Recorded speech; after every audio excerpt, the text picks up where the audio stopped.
Assalamualaikum warahmatullahi wabarakatuh. Perkenalkan, nama saya Siti Saidah. Saya mahasiswa STI STMB semester 4. Di sini saya akan presentasi akuntansi mengenal berbagai alat strategis guna untuk memenuhi persyaratan ujian tengah semester.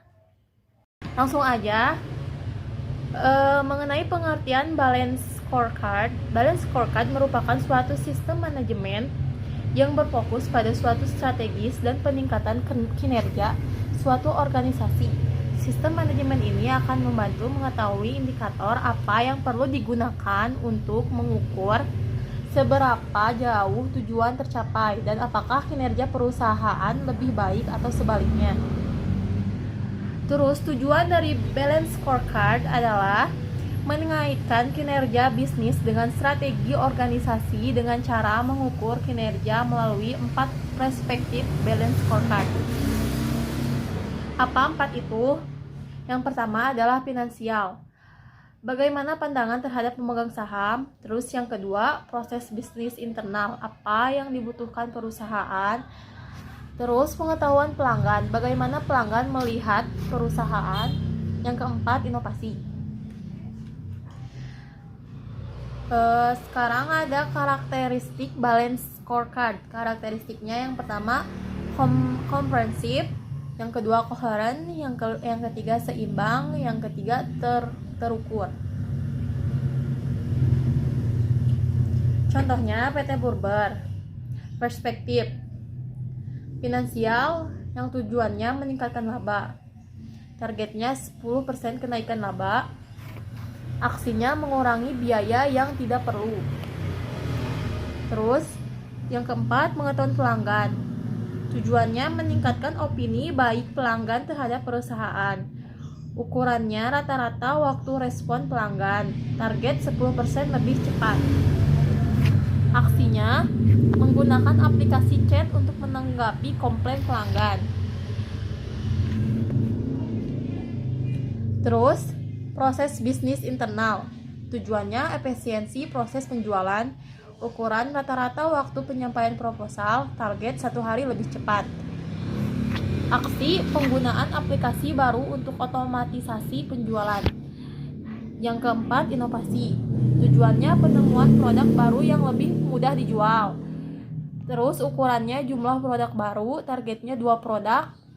Aksinya pengembangan rasa baru, produk baru. 5-4 strategy. Pengertian 5-4 strategy adalah suatu metode untuk menganalisis industri dan pengembangan strategi bisnis atau lingkungan persaingan yang dipublikasikan oleh Michael E. Porter, seorang profesor dari Harvard Business School pada tahun 1979. Faktor-faktornya, yang pertama persaingan kompetitif. Kekuatan pertama yang mengacu pada jumlah pesaing dan kemampuan mereka untuk melemahkan perusahaan. Jumlah pesaing yang semakin banyak di mana jumlah produk dan layanan yang mereka tawarkan juga semakin banyak, maka kekuatan perusahaan akan semakin rendah. Umumnya pemasok dan konsumen mencari produk dan layanan yang lebih baik atau harga yang lebih rendah. Terus, yang kedua, kekuatan pemasok. Bisnis yang dijalankan oleh perusahaan tentu tak lepas dari input barang atau jasa sebagai bahan baku untuk proses produksi. Sebab itu, keberadaan pemasok sangatlah penting dan mempengaruhi kekuatan kompetitif perusahaan. Yang ketiga, kekuatan pelanggan. Salah satu kunci utama dalam mencapai kesuksesan bisnis adalah jangan sekali-kali meremehkan kekuatan pelanggan. Tanpa mereka, perusahaan tidak akan menghasilkan apa-apa. Semakin banyak pelanggan, kekuatan perusahaan akan semakin besar. Terus, ancaman produk pengganti. Setiap perusahaan harus berhati-hati, tidak hanya pada pesaing secara nyata yang bermain dalam industri yang sama, tetapi juga kehadiran dan keberadaan perusahaan yang menciptakan produk pengganti atau substitusi. Produk pengganti yang dapat digunakan sebagai substitusi dari produk atau jasa perusahaan jelas merupakan ancaman pendatang baru. Dunia bisnis bergerak secara dinamis. Ada yang gagal dan tersingkir dari persaingan, namun selalu pemain baru yang turut menyemarakan dunia bisnis. Perusahaan harus bijak dalam menghadapi pendatang dalam bisnis. Tak hanya itu, jangan pernah meremehkan mereka. Total Quality Management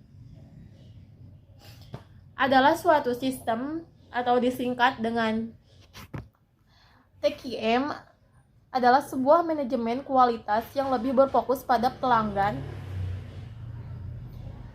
dengan cara melibatkan seluruh level tingkatan karyawan dalam mengerjakan peningkatan atau perbaikan secara kontinu. 8 elemen TQM. 1.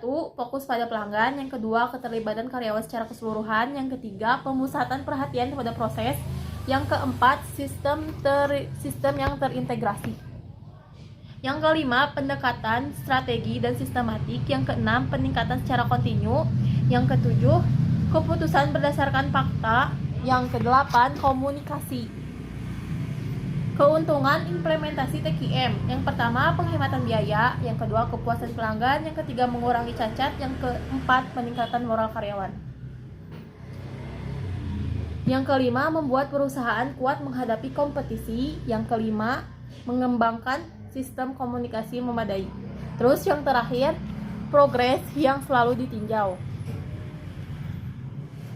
Product life cycle adalah tahapan-tahapan atau pengertian perjalanan dari suatu produk atau diartikan sebagai sebuah siklus yang dimiliki